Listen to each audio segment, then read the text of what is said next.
Hi friends, ಹೇಗಿದ್ದೀರಾ? ನಾನು ಇವತ್ತು ನಿಮಗೆ ತರಕಾರಿಗಳನ್ನು ಹಾಕಿ ಸಾಗು ಮಾಡೋದು ಹೇಗೆಂದು ತೋರಿಸಿಕೊಡುತ್ತೇನೆ ನೋಡಿ. ಒಂದು ಕ್ಯಾರೆಟ್ ತೆಗೆದುಕೊಂಡಿದ್ದೇನೆ, ಒಂದು 10 ಬೀನ್ಸ್, ಬಟಾಣಿ, ಮೊಳಕೆ ಬರಿಸಿದ ಬಟಾಣಿ ಇಷ್ಟು ಸ್ವಲ್ಪ, ಒಂದು 2 ಚಮಚ, ಒಂದು ಆಲೂಗಡ್ಡೆ,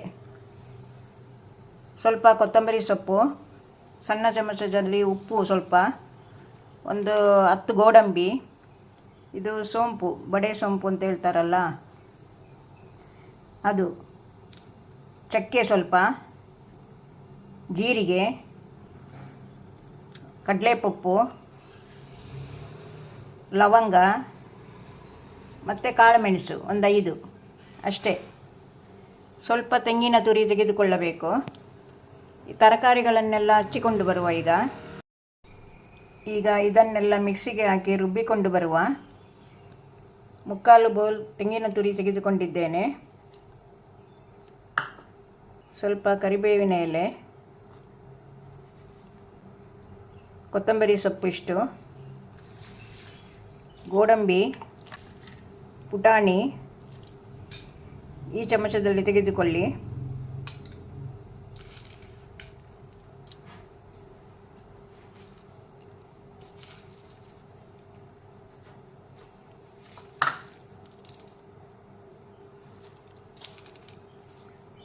ಎಲ್ಲ ಹಾಕಿಕೊಳ್ಳಿ.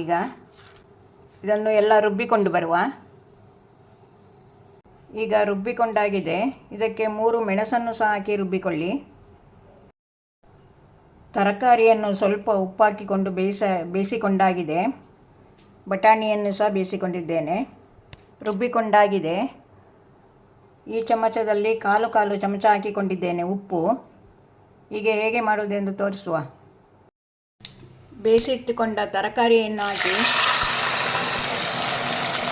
ನೀರು ಸಮೇತ ಹಾಕಿಕೊಳ್ಳಿ. ಬೇಯಿಸಿಟ್ಟುಕೊಂಡ ಬಟಾಣಿಯನ್ನು ಸಹ ಹಾಕಿಕೊಳ್ಳಿ. ನೀರೆಲ್ಲ ತುಂಬ ಹಾಕಬೇಡಿ, ಸ್ವಲ್ಪ ಹಾಕಿಕೊಳ್ಳಿ. ಈಗ ರುಬ್ಬಿಟ್ಟುಕೊಂಡ ಮಸಾಲೆಯನ್ನು ಹಾಕಿಕೊಳ್ಳಿ. ಇದು ತುಂಬ ಚೆನ್ನಾಗಿರುತ್ತದೆ ಈ ರೀತಿ ಮಾಡಿಕೊಂಡರೆ. ಸಾಗು ತುಂಬ ಚಪಾತಿಗೆ, ಪೂರಿಗೆ ಮುಟ್ಟಿಸಿ ತಿನ್ನಬಹುದು. ಹೀಗೆ ಮಾಡಿಕೊಳ್ಳಿ ನೋಡಿ. ಈ ರೀತಿ ಒಂದು ಕುದಿ ಬರಲಿ. ಈಗ ಕುದಿಯುತ್ತಾ ಇದೆ. ಇನ್ನು 1/4 ಚಮಚ ಉಪ್ಪು ಹಾಕಿಕೊಳ್ಳಿ. ಇದರಲ್ಲಿ 3/4 ಚಮಚ ಟೋಟಲ್ ಹಾಕಿದಾಗೆ ಆಯಿತು. 1 ಸ್ಪೂನ್ ಬೆಣ್ಣೆ ಹಾಕಿಕೊಳ್ಳಿ. ತುಂಬ ರುಚಿಯಾಗಿರುತ್ತದೆ ಸಾಗು. ಉಪ್ಪು ಬೇಕಾದರೆ ನೋಡಿಕೊಂಡು ಹಾಕಿಕೊಳ್ಳಿ. ಈ ಲೋಟದಲ್ಲಿ ತರಕಾರಿ, ಈ ಬೌಲಲ್ಲಿ 3.5 ಲೋಟ ಹಾಕಿದ್ದೇನೆ ನೀರು ತರಕಾರಿ ಬೇಯಲಿಕ್ಕೆ. ಎಷ್ಟು ಬೇಕೋ ಅಷ್ಟೇ ಹಾಕಿಕೊಳ್ಳಿ. ಬೆಂದ ಮೇಲೆ ಸಾಗು ಸ್ವಲ್ಪ ದಪ್ಪವಿರಬೇಕು, ತೆಳು ಮಾಡಿಕೊಳ್ಳಬೇಡಿ ನೋಡಿ. ಈ ರೀತಿ ಮಾಡಿದರೆ ತುಂಬ ಚೆನ್ನಾಗಿರುತ್ತದೆ. ಹೀಗೆ ಮಾಡಿಕೊಳ್ಳಿ. ಈಗ ಇದು ಆಗಿದೆ. ಲಾಸ್ಟಿಗೆ 1 ಚಮಚ ಕಸ್ತೂರಿ ಮೇಥಿಯನ್ನು ಹೀಗೆ ಮಾಡಿ ಹಾಕಿ.